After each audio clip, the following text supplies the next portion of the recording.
Hello everyone. आज 19 दिसंबर है और आज का जो हमारा करंट अफेयर का वीडियो है उसमें जो पहला टॉपिक होने वाला है वो है पीएम गरीब कल्याण योजना इंश्योरेंस पैकेज। तो ये एक पीएम गरीब कल्याण अन्न योजना के अंदर ही एक एक्स्ट्रा स्कीम लाई गई थी जो सिर्फ हेल्थ वर्कर्स को कवर करती है। पर उसके पहले हम देखते हैं कि पीएम गरीब कल्याण अन्न योजना है क्या। ठीक है।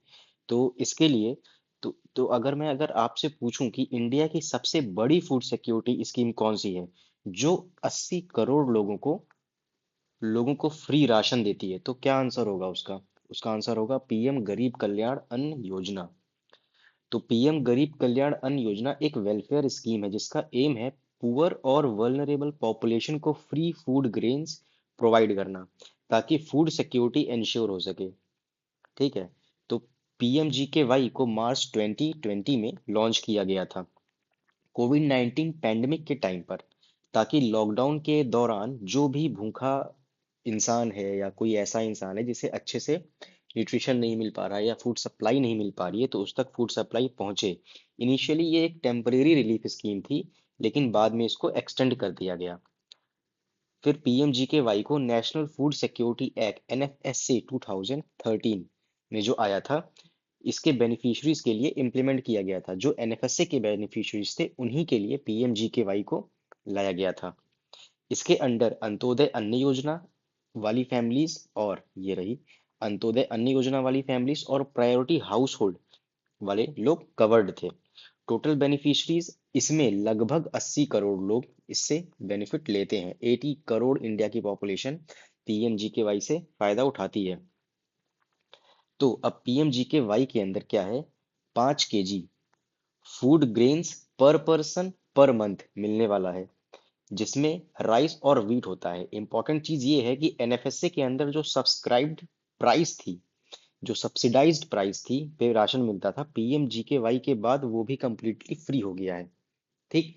मतलब एनएफएससी में जो 2 रुपए 3 रुपए के हिसाब से चावल और गेहूं मिलता था, एनएफएससी में वो पूरी तरीके से फ्री मिलेगा। इम्प्लीमेंटेशन कौन कर रहा है इसका, स्कीम को इम्प्लीमेंट करता है मिनिस्ट्री ऑफ कंज्यूमर अफेयर्स। ये बहुत ही ज्यादा इंपॉर्टेंट चीज है।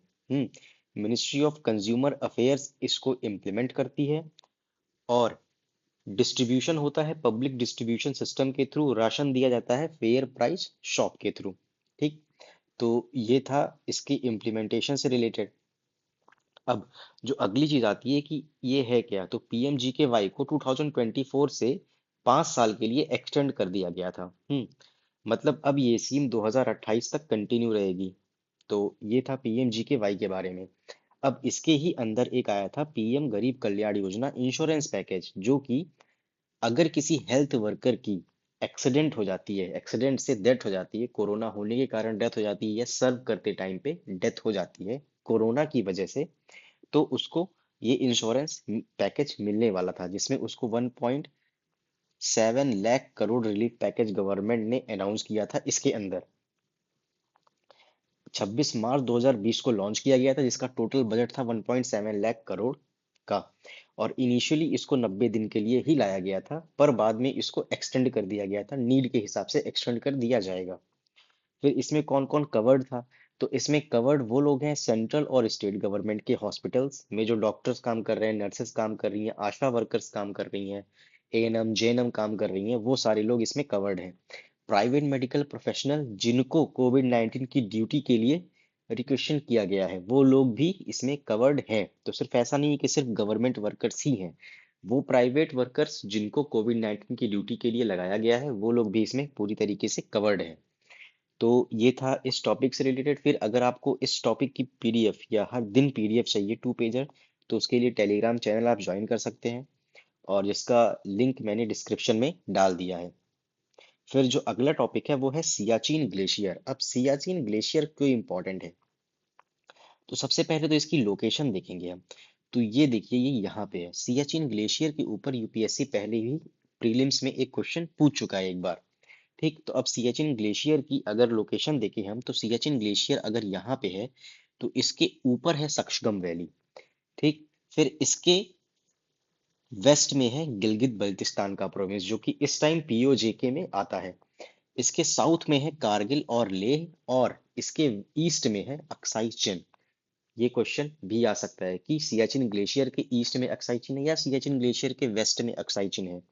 सियाचिन ग्लेशियर के ईस्ट में है सक्सगाम वैली, तो ये गलत हो जाएगा क्योंकि सियाचिन ग्लेशियर के नॉर्थ में सक्सगाम वैली है। ठीक, तो ये थी सियाचिन ग्लेशियर से रिलेटेड। ये कहाँ पे आता है? ऑब्वियसली अब ये लद्दाख में आता है। हम्म फिर अब यहाँ पे भी वही चीज है। तो ये सियाचिन ग्लेशियर की लोकेशन थी। फिर अब इससे रिलेटेड कुछ चीजें। तो जो सक्सगाम वैली है उसको पाकिस्तान ने सीड कर दिया था चाइना को। तो मतलब अब वो किसके कब्जे में है? चाइना के कब्जे में है पार्ट वो किसका? इंडिया का। ये एक पीडमोंट ग्लेशियर है। जो सियाचिन ग्लेशियर है वो एक पीडमोंट ग्लेशियर है। फिर ये वर्ल्ड का highest and coldest battle field है। बैटल फील्ड क्यों? क्योंकि इंडिया और पाकिस्तान की एक वॉर हो चुकी है यहाँ पे सियाचिन ग्लेशियर को कब्जा करने के लिए। जब सर्दियां बहुत ज्यादा बढ़ जाती थी तो जो इंडिया की फोर्सेस थी वो सियाचिन ग्लेशियर से रिट्रीट करके लोअर हाइट्स पे आ जाती थी, क्योंकि उतनी सर्दी में वहां पे रहना बहुत मुश्किल था। इस चीज का फायदा उठा करके पाकिस्तान की आर्मी ने उसको ठंडी के टाइम पे, बहुत ज्यादा सर्द पड़ती है जब, तब कब्जा करने की कोशिश की, कैप्चर करने की कोशिश की। पर वो इस चीज में फेल हो गए और इंडिया की फोर्सेस ने उसको वापस से रिकैप्चर कर लिया और पाकिस्तान की फोर्सेस को हटा दिया वहां से। इसलिए कहते हैं कि ये इंडिया की, सॉरी, वर्ल्ड की सबसे हाईएस्ट और सबसे कोल्डेस्ट बैटल फील्ड है। ये सेकंड लॉन्गेस्ट ग्लेशियर है वर्ल्ड के नॉन पोलर रीजन में। वर्ल्ड के नॉन पोलर रीजन में सेकंड लॉन्गेस्ट ग्लेशियर है। तो लॉन्गेस्ट ग्लेशियर कौन सा है? फिटशेंको ग्लेशियर है, जो कि तजिकिस्तान में है। नुब्रा रिवर यहाँ से ओरिजिनेट होती है, जो कि ट्रिब्यूटरी है श्योक रिवर की। और श्योक रिवर फिर किसकी ट्रिब्यूटरी बनती है? ये आप लोग कमेंट सेक्शन में बताएंगे अगर आपको पता है तो। फिर इसका सिग्निफिकेंस क्या है? अगर किसी के पास सक्सगाम वैली है, जिसके कब्जे में सक्सगाम वैली है, वो गिलगित बल्टिस्तान के प्रोविंस को देख सकता है दूर से। सक्सगाम, सॉरी, जिसके पास सियाचिन ग्लेशियर है वो गिलगित बल्टिस्तान के प्रोविंस पे नजर रख सकता है, सक्सगाम वैली पे नजर रख सकता है। और ये एक बफर की तरह काम करता है पाकिस्तान और चाइना के बीच में। इसकी प्रॉक्सिमिटी है सीपेक से, तो अगर इंडिया की प्रेजेंस है वहां पे तो हम सीपेक पे भी, सीपेक में जो भी गतिविधियां हो रही हैं उस पर हम नजर रख सकते हैं। टू फ्रंट वॉर के चैलेंज से हमें बचा सकता है ये, क्योंकि ये ऐसी की पोजीशन पे है जहां से हम दोनों कंट्रीज पे एक साथ नजर रख सकते हैं।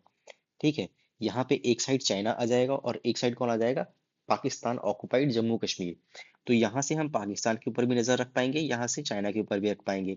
सक्शगाम वैली पे भी नजर रख पाएंगे, ठीक है, गिलगित बल्तिस्तान पे भी नजर रख पाएंगे, अक्साई चिन पे भी नजर रख पाएंगे। इसलिए ये इंडिया के लिए बहुत ही ज्यादा स्ट्रेटेजिक सिग्निफिकेंस के साथ आता है। फिर अब इंडिया के की जो नॉर्दर्न स्टेट्स हैं वहां पे और भी बहुत सारे ग्लेशियर्स हैं। जैसे लद्दाख में बायाफो ग्लेशियर है, गॉडविन ऑस्टिन ग्लेशियर है, सियाचिन ग्लेशियर के बारे में मैंने बता ही दिया। हम्म फिर हिस्पार ग्लेशियर है, फिर बालतोरो ग्लेशियर भी है। फिर अगर आप हिमाचल प्रदेश और उत्तराखंड की बात करें तो बारासिगरी है, पिंडारी ग्लेशियर है, गंगोत्री ग्लेशियर है, जिंगजिंगबार ग्लेशियर है, छोटा सिगरी ग्लेशियर है। फिर अगर हम सिक्किम की बात करें तो यहाँ पे जीमू ग्लेशियर है। जीमू ग्लेशियर से भी एक रिवर ओरिजिनेट होती है, अगर आपको उसका नाम पता है तो आप बता सकते हैं कमेंट में। ठीक है, तो ये सारे ग्लेशियर्स हैं। आप इस मैप को देखिएगा और कौन सा ग्लेशियर कौन से स्टेट से है उस चीज को याद कर लीजिएगा, क्योंकि ये कभी भी यूपीएससी मैचिंग में पूछ सकता है कि कौन सा ग्लेशियर कौन से स्टेट से है। और अगर उस ग्लेशियर से कोई रिवर ओरिजिनेट हो रही है तो वो भी इम्पोर्टेंट है। जैसे कि बहुत सारी जो नॉर्दर्न रिवर्स हैं हमारे, जो गंगा है, यमुना है, इंडस, झेलम, रेना, झेलम, चेनाब, ये सारी रिवर्स हैं। ये सारी रिवर्स ग्लेशियर से ओरिजिनेट होती हैं। इसलिए आपको पता होना चाहिए कौन सी रिवर कौन से ग्लेशियर से ओरिजिनेट हो रही है, कौन सा ग्लेशियर कौन से स्टेट में है। ठीक, ये सारी चीजें। फिर जो हमारा अगला टॉपिक आता है वो है स्मॉल मॉड्यूलर रिएक्टर्स। तो स्मॉल मॉड्यूलर रिएक्टर्स क्या होते हैं? आज दुनिया क्लीन एनर्जी की बात कर रही होती है, लेकिन न्यूक्लियर एनर्जी जो है उससे लोग थोड़ा सा डरते भी हैं। लोग क्या, गवर्नमेंट्स भी थोड़ा सा डरती हैं, क्योंकि उसके लिए प्रिकॉशन की बहुत ज्यादा जरूरत है। एक छोटी सी गलती हुई और चेरनोबिल जैसा डिजास्टर हो जाएगा, बड़ा डिजास्टर हो जाएगा चेरनोबिल जैसा। तो सवाल ये है, क्या कोई ऐसा न्यूक्लियर रिएक्टर है जो छोटा है, सेफ है और फ्लेक्सिबल है? तो वो न्यूक्लियर रिएक्टर है स्मॉल मॉड्यूलर रिएक्टर। ये न्यूक्लियर रिएक्टर होते हैं, लेकिन ट्रेडिशनल न्यूक्लियर रिएक्टर या प्लांट से काफी ज्यादा छोटे साइज के होते हैं। जनरली 300 मेगावाट से कम पावर जनरेट करते हैं ये, और फैक्ट्री में मॉड्यूलर यूनिट्स के फॉर्म में इन्हें बनाया जाता है। मॉड्यूलर यूनिट के फॉर्म में बनाते हैं, फिर साइट पे ले जा करके असेंबल कर देते हैं, मतलब बनाया कहीं और पे और लगाया कहीं और पे। इसलिए इनका नाम है स्मॉल मॉड्यूलर रिएक्टर। स्मॉल क्योंकि छोटे हैं, और मॉड्यूलर मतलब कि फैक्ट्री में यूनिट्स के फॉर्म में बनाए जाते हैं और फिर कहीं और ले जाकर के असेंबल कर दिए जाते हैं। ठीक, रिएक्टर के पार्ट्स को फैक्ट्री कंट्रोल्ड एनवायरनमेंट में बनाते हैं। कंस्ट्रक्शन साइट पर टाइम और कॉस्ट दोनों कम होता है। लार्ज न्यूक्लियर प्लांट्स को के कंपैरिजन में डिले और कॉस्ट ओवररन का खतरा भी थोड़ा सा कम होता है। एसएमआर का जो डिजाइन होता है वो थोड़ा ज्यादा सेफ माना जाता है। क्यों? क्योंकि इनमें पैसिव सेफ्टी सिस्टम होता है, मतलब बिजली या ह्यूमन इंटरवेंशन के बिना भी रिएक्टर सेफ रह सकता है। बहुत सारे एसएमआर को अंडरग्राउंड इंस्टॉल किया जाता है, जिसकी वजह से एक्सटर्नल अटैक या नेचुरल डिजास्टर का रिस्क भी कम हो जाता है। अब एसएमआर इंपॉर्टेंट है क्यों? लो कार्बन एनर्जी सोर्स है ये, क्लाइमेट चेंज से फाइट करने में हेल्प करेंगे। रिमोट एरियाज, आइलैंड्स और स्मॉल ग्रिड्स के लिए सूटेबल है ये। रिन्यूएबल एनर्जी के साथ बेस लोड पावर प्रोवाइड कर सकते हैं, इसीलिए इनकी इंपॉर्टेंस बहुत ज़्यादा है। अब फिर कौन कौन से देश एसएमआर के ऊपर वर्क कर रहे हैं, तो उसमें बड़े देश तो सारे आएंगे, रशिया, यूएसए, चाइना जैसे। फिर इंडिया भी उन देशों में शामिल है जो एसएमआर के ऊपर वर्क कर रहा है। इंडिया के कंटेक्स्ट में एसएमआर ट्रांजिशन और नेट जीरो गोल्स के लिए इंपॉर्टेंट है बहुत ज़्यादा, क्योंकि हमें अपना नेट जीरो कब तक अचीव करना है? 2070 तक अचीव करना है। तो हमें इन सारे रिएक्टर्स पे ध्यान देना ही पड़ेगा। इसी के कंटेक्स्ट में गवर्नमेंट ने एक शांति बिल भी लाया है। ठीक है, शांति बिल भी गवर्नमेंट एक लेकर के आई है, जिसमें गवर्नमेंट न्यूक्लियर एनर्जी के फील्ड में प्राइवेट सेक्टर को एंट्री देने जा रही है। इन सब का एम क्या है कि इंडिया 2070 तक क्या करे? अपना नेट जीरो का टारगेट अचीव कर ले, अपनी मैक्सिमम एनर्जी नीड्स जो होती हैं वो रिन्यूएबल एनर्जी से ले सके। तो ये चीजें थी कुछ किसके बारे में? एसएमआर के बारे में। फिर अब कुछ छोटे छोटे टॉपिक हैं, जैसे एक्सरसाइज एकाथा। अब एक्सरसाइज एकाथा जो है वो इंडियन नेवी और मालदीव्स की नेवी के बीच में होती है। ये इंडिया का जो महासागर विजन है उससे अलाइन करती है। फिर अगला अगला जो टॉपिक है वो है नेशनल एनर्जी कंजर्वेशन डे। ये मनाया जाता है 14 दिसंबर को हर साल। क्यों मनाते हैं? क्योंकि इससे इसको मना करके हम अवेयरनेस फैलाते हैं एनर्जी रिड्यूस करने के लिए।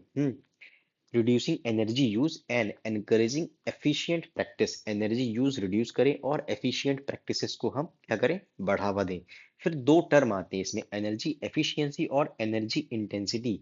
आज से कुछ टाइम पहले मैंने इन दोनों के बीच में डिटेल में एक्सप्लेन किया था, तो अगर आपको याद है इनका डिफरेंस तो आप कमेंट सेक्शन में जरूर बताइएगा, और अगर नहीं याद है तो मैं इसे कवर करा दूंगा आगे। फिर अगला जो टॉपिक है वो है एक्सरसाइज सूर्य किरण। ये हुआ है इंडिया और नेपाल के बीच में। कहाँ पे हुआ है? पिथौरागढ़, उत्तराखंड में हुआ है। ये अल्टरनेट ईयर्स पे अल्टरनेट कंट्रीज में होता है। जैसे ये 19th एडिशन था, इंडिया में हुआ, तो 18th वाला नेपाल में हुआ था, फिर 17th वाला फिर से इंडिया में हुआ था, और इसको स्टार्ट किया गया था 2011 में। फिर जो अगला टॉपिक हमारा है वो है स्वामित्व स्कीम। तो अगर मैं आपसे बोलूं कि गांव के लोगों को प्रॉपर्टी कार्ड कैसे मिलता है, बिना कोर्ट गए, बिना डिस्प्यूट के कैसे मिल जाता है, तो वो मिलता है स्वामित्व स्कीम से। इसका फुल फॉर्म है survey of villages and mapping with improvised technology in village area. इसका एम क्या है? एम है रूरल आबादी एरियाज का सर्वे करना और प्रॉपर्टी ओनरशिप राइट्स को लीगल फॉर्म देना। सिंपल वर्ड्स में गांव के घर और प्लॉट्स को लीगल रिकॉर्ड बना देना। हम्म किसी के पास घर है, किसी के पास कोई जमीन है, तो उसको लीगल रिकॉर्ड देना, अगर है तो दे, तो उसको डिजिटाइज कर देना या अच्छे से उसको पेपर देना, और अगर नहीं है तो उसे दे देना। लॉन्च हुआ था अप्रैल 2020 में, नेशनल पंचायती राज के दिन, मतलब 24 अप्रैल को लॉन्च हुआ था ये। इम्प्लीमेंट कौन करती है? इम्प्लीमेंट करती है मिनिस्ट्री ऑफ पंचायती राज। ये बहुत ज्यादा इंपॉर्टेंट होता है। हमेशा कभी भी स्कीम पढ़े तो उस पर दो चीज जरूर देखना है कि वो सेंट्रल सेक्टर है या सेंट्रली स्पॉन्सर्ड है, और दूसरी चीज कौन सी मिनिस्ट्री इंप्लीमेंट कर रही है। ये दोनों फैक्चुअल चीजें हैं। फिर टेक्निकल सपोर्ट इसको सर्वे ऑफ इंडिया देता है। क्यों? क्योंकि लैंड रिकॉर्ड्स की बात हो रही है यहाँ पे, तो सर्वे ऑफ इंडिया की ही एक्सपर्टीज है उसमें। मैपिंग होती है ड्रोन टेक्नोलॉजी से। फिर अब स्वामित्व स्कीम में हाई रेजोल्यूशन ड्रोन मैपिंग होती है। आबादी एरियाज के एक्यूरेट मैप्स बनते हैं। आबादी एरियाज मतलब जहाँ पे लोग रह रहे हैं। बाउंड्रीज क्लियरली डिफाइन होती हैं, क्योंकि कई बार दो लोगों के खेत के बीच में डिस्प्यूट हो जाता है कि किसका खेत कितना ज्यादा आगे तक है, मतलब बाउंड्री क्लियरली बहुत ज्यादा डिफाइन नहीं होती है। इस चीज से प्रॉपर्टी डिस्प्यूट कम हो जाते हैं, ट्रांसपेरेंसी बढ़ जाती है। फिर सर्वे हो गया। सर्वे के बाद विलेजर्स को प्रॉपर्टी कार्ड मिलता है। इससे प्रूव होता है कि उनकी ओनरशिप है उस प्रॉपर्टी के ऊपर। प्रॉपर्टी कार्ड का और क्या क्या यूज कर सकते हैं? प्रॉपर्टी कार्ड से बैंक लोन ले सकते हैं, इकोनॉमिक एम्पावरमेंट के लिए काम आएगा जिससे वो, और प्रॉपर्टी डिस्प्यूट सॉल्व करने में भी हेल्प मिलती है। ऑब्जेक्टिव क्या है इसका? इसका ऑब्जेक्टिव है रूरल एरियाज में क्लियर लैंड रिकॉर्ड्स बनाना, प्रॉपर्टी डिस्प्यूट्स रिड्यूस करना, विलेजर्स को फाइनेंशियल इंक्लूजन से जोड़ना, पंचायत के लिए एक्यूरेट जीआईएस बेस्ड प्लानिंग तैयार करना। तो ये कुछ चीजें थी किस चीज से रिलेटेड, हमारी स्वामित्व स्कीम से रिलेटेड। फिर जो अगला टॉपिक है हमारा वो है कोणार्क सन टेम्पल। तो कोणार्क सन टेम्पल क्या है? उड़ीसा का एक टेम्पल है, बहुत ही ज्यादा फेमस सन टेम्पल है ये इंडिया का। कोणार्क सन टेम्पल को 13th सेंचुरी में बनाया गया था। किसने बनाया था? इसको बनाया था किंग नरसिम्ह देव वन ने, जो कि ईस्टर्न गंगा डायनेस्टी के थे। इसे डेडिकेट किया गया है सूर्य देव को, सन गॉड को। ये टेम्पल उड़ीसा के पुरी डिस्ट्रिक्ट में है, बे ऑफ बंगाल के पास में लोकेटेड है। जगन्नाथपुरी जिस डिस्ट्रिक्ट में है वहीं पे ये भी है। बनाया था किंग नरसिम्ह देव ने, जो कि ईस्टर्न गंगा डायनेस्टी के थे। हम्म। फिर अब इसका आर्किटेक्चर के बारे में हम कुछ बात करेंगे। तो ये है इसका आर्किटेक्चर, ठीक। 24 स्टोन व्हील्स 12 पेयर्स के हैं। हर व्हील टाइम के आवर्स और मंथ्स को रिप्रेजेंट करता है। ये शायद व्हील चैरियट ये रही। यहाँ पे 24 स्टोन व्हील्स दिख रहे हैं ना, यहाँ पे ये देख सकते हैं आप ध्यान से इसको। ये देखिए ये व्हील्स बने हुए हैं। 7 horses, 7 days of week, 7 colours of sunlight को भी सिंबलाइज करते हैं। हॉर्सेस तो इस इमेज में नहीं है, पर ये व्हील्स आप ये देख सकते हैं। हॉर्सेस शायद इस इमेज में नहीं है। आर्किटेक्चर का स्टाइल क्या है? ये कलिंगा स्टाइल में बना हुआ है। टेम्पल्स की वॉल पर मिथोलॉजिकल सीन्स हैं, डेली लाइफ सीन्स हैं, एनिमल, डांसर्स, म्यूजिशियंस बनाए गए हैं, ठीक। ये स्कल्पचर्स मेडिवल उड़ीसा की सोशल कल्चरल लाइफ को डिपेक्ट करते हैं। यूनेस्को वर्ल्ड हेरिटेज साइट में भी इसका नाम है। इसको 1984 में ऐड किया गया था यूनेस्को वर्ल्ड हेरिटेज साइट में। क्यों? एक्सेप्शनल आर्किटेक्चरल ब्रिलियंस के कारण, आर्टिस्टिक एक्सीलेंस के कारण और कल्चरल सिग्निफिकेंस के कारण। अब इसको एक और नाम से जानते हैं, इसका है कि ब्लैक पैगोडा कहते हैं इसको। क्योंकि ये डार्क कलर्ड स्टोन से बना हुआ है। ये देखिए डार्क कलर्ड स्टोन्स हैं, और समंदर के सेलर्स के लिए नेविगेशन लैंडमार्क का काम करता था। आज के टाइम पे इसके जो सैंक्टम है उसका मेजर हिस्सा कोलैप्स हो चुका है, लेकिन जो व्हील है, स्कल्पचर है और टेम्पल कॉम्प्लेक्स है वो प्रिजर्व्ड है। तो इसकी लोकेशन कहाँ पे है? उड़ीसा में है, पुरी डिस्ट्रिक्ट में। डीटी कौन से हैं? सन गॉड है, dynasty eastern Ganga dynasty. Architecture style कौन सा है? Kalinga style. UNESCO heritage site में है, और निक नेम क्या है? Black pagoda. तो ये थी कुछ चीजें सन कोणार्क सन टेम्पल के बारे में। तो आज की डेली करंट अफेयर की वीडियो में तो इतना ही है। एक छोटी सी इंफॉर्मेशन है कि हमने एक नया सीरीज शुरू करने का सोचा, जिसमें हम ज्योग्राफी के जो यूपीएससी के मोस्ट इंपॉर्टेंट टॉपिक्स हैं, जिसपे यूपीएससी हमेशा क्वेश्चन पूछती है ज्योग्राफी से, जैसे प्लेट टेक्टोनिक्स हो गया, अर्थक्वेक हो गया, वॉल्केनो हो गया, फोल्ड माउंटेन, ब्लॉक माउंटेन हो गया, रिवर्स की लैंडफॉर्म हो गया, मिएंडरिंग, ऑक्सबो लेक्स, ये सब टाइप की चीजें हम लोग उसमें 10 मिनट की सीरीज में डिस्कस करने वाले हैं। तो अगर आपको ये सारे टॉपिक्स पे कमांड अच्छे से करनी है तो आप इस सीरीज को जरूर फॉलो कीजिए। होपफुली ये 1-2 दिन में शुरू हो जाएगी। मैं करेक्ट डेट तो नहीं बता सकता, पर 1-2 दिन में जरूर शुरू हो जाएगी ये। तो आज की वीडियो में इतना ही है। Thank you.